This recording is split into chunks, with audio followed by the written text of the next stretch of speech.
Hello, good morning, students. Now, today's our topic from the chapter Surface Chemistry is purification of colloid. Now, in this lecture, we will understand how the colloidal solution can be purified. Now, the first process is dialysis. Now, what is dialysis? The removal of soluble impurities from colloidal solution is known as dialysis. colloidal solution से soluble impurities को remove करने की process क्या कहलाती है? dialysis कहलाती है. पहले हम इसका process समझेंगे, फिर इसको एक example के थ्रू समझेंगे. तो for example आप यहाँ पर देखिए, ये एक parchment membrane है का बैग है या सेलोफिन बैग है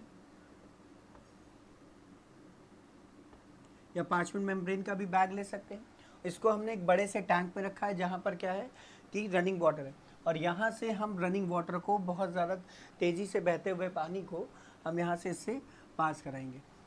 तो होगा क्या, इस सेल्फिन बैग से क्या होता है, जो भी सॉल्युबल इम्प्योरिटीज़ होते हैं जिनका साइज़ बहुत छोटा होता है, तो ये ब्लैक कलर के जो पार्टिकल्स देख रहे हैं ये सॉल्युबल इम्प्योरिटीज़ को दिखा रहे हैं, वो हो सकते हैं आपके स्मॉल मॉलिक्यूल्स और क्या हो सकते हैं, या तो फिर इलेक्ट्रोलाइट के आयंस हो सकते हैं. तो लगातार जब रनिंग वाटर के कांटेक्ट में रहेंगे तो सेलोफिन बैग से ये स्मॉल पार्टिकल्स और इलेक्ट्रोलाइट आयंस जो हैं वो रिमूव होते रहते हैं और लगातार रनिंग वाटर के कांटेक्ट में आने पर लगातार ये क्या होते रहेंगे, इससे रिमूव होते रहेंगे और इनको हम फाइनली क्या करेंगे, बाहर निकाल देंगे.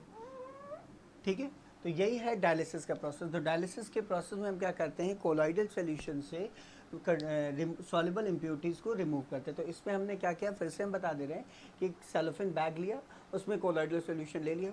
इस सेलोफिन बैग से क्या होगा, को हम लोग रनिंग वाटर के कांटेक्ट में रखेंगे. तो रनिंग वाटर के कांटेक्ट में रखने पर क्या होगा, सेलोफिन बैग से जो है वो इम्प्योरिटीज़ लगातार स्केप आउट होंगी और रनिंग वाटर के कांटेक्ट में आने पर ये जो इम्प्योरिटीज़ जो बाहर निकल रही हैं वो धीरे धीरे क्या करेंगी, वाटर के साथ मिक्सअप हो जाएंगी और फिर आउटलेट के थ्रू ये बाहर निकल जाएंगी. तो इसी को क्या कहते हैं, डायलिसिस.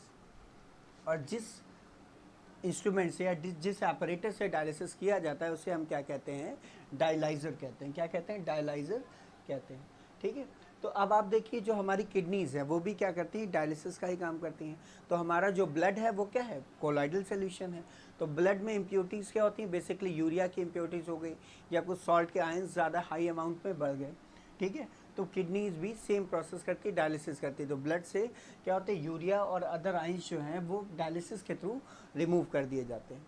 ठीक है, तो यहाँ पर हम इस डायलिसिस का प्रोसेस का यूज़ क्या कर रहे हैं, कोलॉइडल सॉल्यूशन को सेपरेट करने में.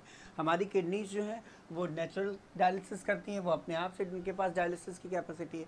और ऑन द बेसिस ऑफ अगर अदर केमिकल्स की बात करें तो वो क्या होते हैं, इस प्रोसेस के थ्रू डायलिसिस करेंगे. डायलिसिस जो है एक स्लो प्रोसेस है. डायलिसिस जो है एक स्लो प्रोसेस है. तो इस प्रोसेस में क्या होगा, बहुत धीरे धीरे होगा. तो यानी अगर हमें किसी सॉल्यूशन को डायलिसिस सॉल्यूशन का डायलिसिस करना है तो काफ़ी टाइम लग जाएगा. तो इसका ऑल्टरनेटिव जो है हमारे पास है वो है इलेक्ट्रो डायलिसिस. Electro dialysis. तो जब डायलिसिस को इलेक्ट्रिक करंट की प्रेजेंस में कराया जाता है तो उसे हम क्या कहेंगे, इलेक्ट्रो डायलिसिस कहेंगे. तो यहाँ पर देखिए क्या होगा,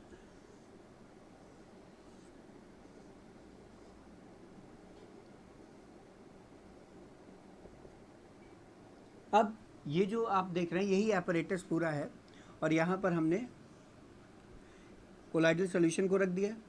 ठीक है, अब देखिए यहाँ पर एक तरफ लगा दिया कैथोड और एक तरफ एनोड लगा दिया.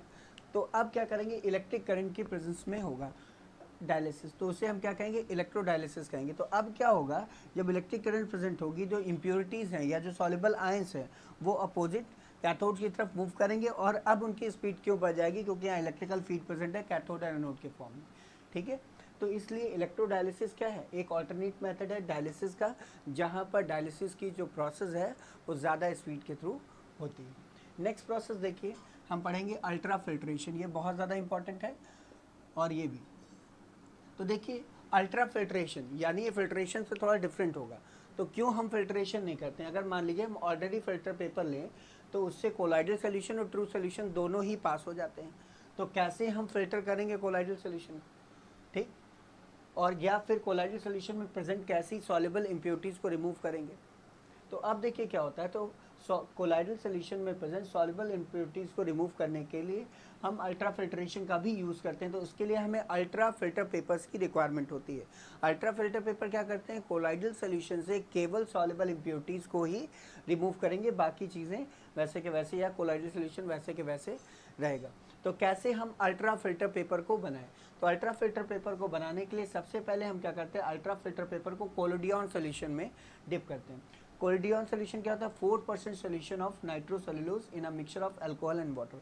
अल्कोहल और वाटर के मिक्सचर में हम 4% नाइट्रोसेलुलोज मिलाते हैं, तो क्या बन जाता है कोलोडियन सोल्यूशन। और उसमें जब ऑर्डिनरी फिल्टर पेपर को डालेंगे तो ये कोलोडियन सोल्यूशन क्या करता है, ऑर्डिनरी फिल्टर पेपर्स में जो पोर्स होते हैं उनकी साइज़ को बहुत कम कर देगा।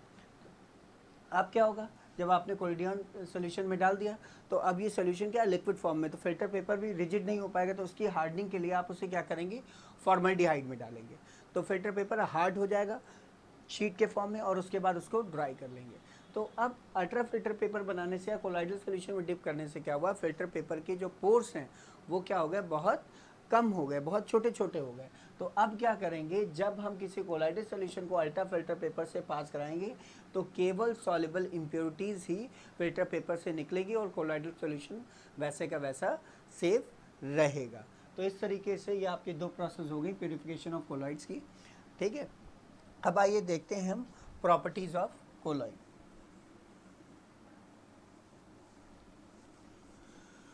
अब हमारा नेक्स्ट टॉपिक है properties of colloid.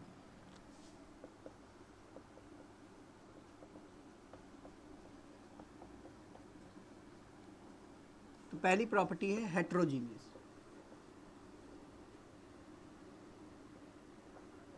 In nature,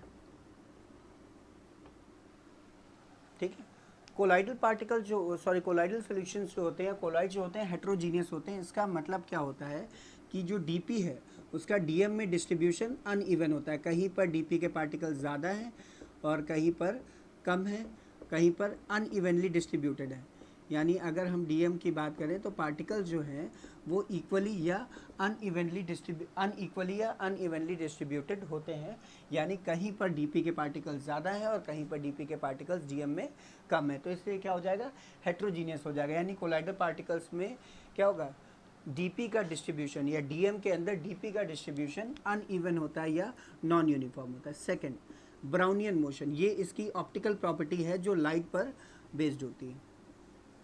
Brownian motion, Robert brown ने इसको डिस्क्राइब किया था। तो देखिए क्या कहा गया कि अगर हम, ये टॉर्च है,